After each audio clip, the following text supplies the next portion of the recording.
এক সময়ে গঙ্গ রাজবংশের একজন রাজা পুরুষোত্তম দেব উড়িষ্যা প্রদেশ শাসন করতেন। তিনি জগন্নাথ দেবের একজন মহান ভক্ত ছিলেন।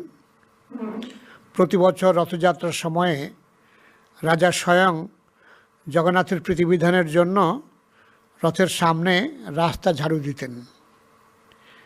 তিনি জগন্নাথকেই সব কিছুর মালিক, রাজ্যের প্রকৃত শাসক মনে করতেন। নিজেকে তিনি প্রভুর একজন বিনীত সেবক রূপে গণ্য করতেন। একবার রাজা দক্ষিণ ভারত ভ্রমণে গেলেন।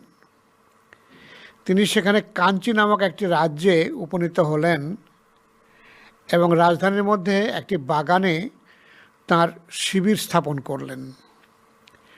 সেখানে রাজা পুরুষোত্তম দেবের সাথে